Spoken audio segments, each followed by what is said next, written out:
So I'm Udi Aloni. I'm a filmmaker and a writer and a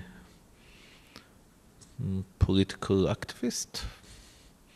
I'm a Jewish citizen of United States and Israel. I'm born in Israel, and I perform my Jewishness with full solidarity to Palestine.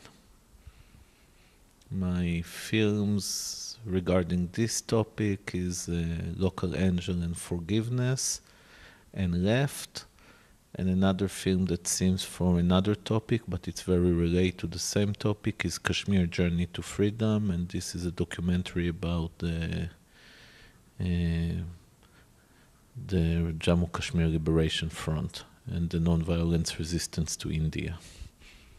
You know what I said, it's not enough to fight the fight against the evil, we should choose also which fight we fight. And today it feels more that they are the one who choose the battlefield. We're just appearing there whenever they tell us and we do our fight. So, you know, I can give you a good example that was one of my biggest victories in a way.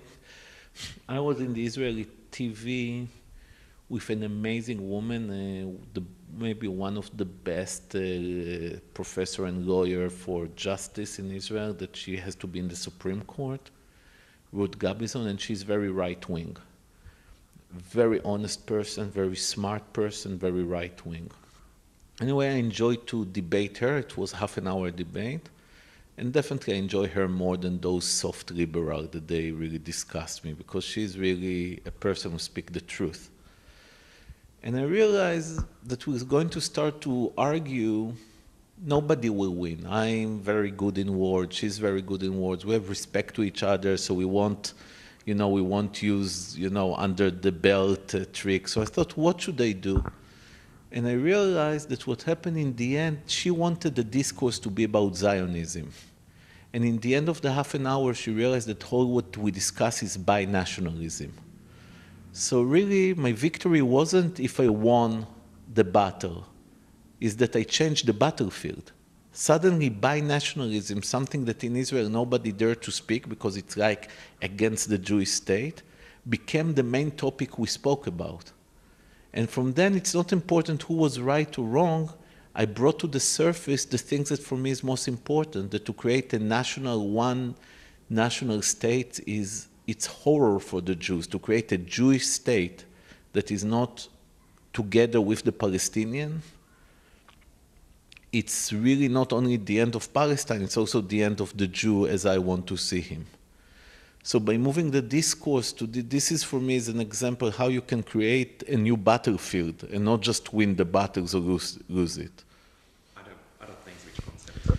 World issues. World is a little bit too big. Sometimes I realize that, we deal a lot about world issue, but sometimes I think that maybe my job today is to concentrate more in Israel-Palestine, and from that to create solidarity with other movements, that there is a repetition of what we call the ideology in post-ideology time. The world create as if is running now not according to ideology, but according to common sense. That's how they present themselves. America, you see, we vote Obama, we are not this. In Europe, we don't have really ideology, we're just practical, right? That's kind of the way they present themselves. And I think that they're hiding a very strong ideology that always support the strong, always support the corporation, always see the refugee as less important, always see the people that is not part of the center worthless. And part of the global mission for us is to create this, to bring back some of very simple truism, that one person in Africa is equal to one person in a Muslim country is equal to one person in New York. Something so obvious that is so in every decision of the world, it's clear that it's worked differently. It's clear that every decision when the big G's are meeting, that they see first the white man as first priority, or the Chinese man and this, and then Africa, Arab, Muslim. It's clear that they are less in the priority. Now, I think that if we can recreate the notion that really people are equal, and also that how fragile they are, how life is fragile in a way, or I think maybe the way Judith Butler used precarious life, the precarity of life, it can create a whole different kind of global politics. First of all, this deep understanding of to see each person as a person, and this doesn't mean to see him as individual. It's always to see him part of his community.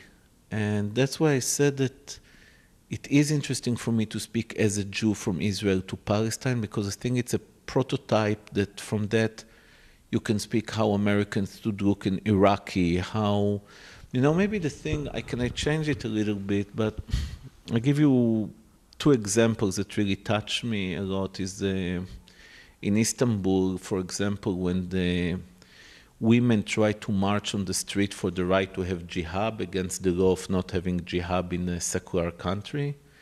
So the lesbian of Turkey decide to march with them. And you have a march of lesbian and ultra-Orthodox Muslim women marching together for their right against the power. When you go to the village of Bil'in in Israel, the village that fight against the wall, there are many queer women mostly that come to join them to the struggle. And to see this queerness from Tel Aviv marching together with traditional Muslim families against the power of the wall, you realize that we have a new kind of solidarity that is not about trying to create a coexistence that everyone agree with each other, but how we can understand that we can live with each other accepting the total different and still be together against the power that usually you find it as a power of elite, secular, white power. And you see it, that's the confusion in Turkey. Many people are afraid of the Muslim party and support the secular, but they don't realize that the secular many times are the dictatorship there. Or in Israel, people like so much the Israeli because, hey, we have Tel Aviv, gays are free, it's so cool. Don't realize that this is exactly the oppressor force. So we have to restructure our understanding of who is who. And I think that in this case, art and theory can really help you to do the construction of thought that are clear to us.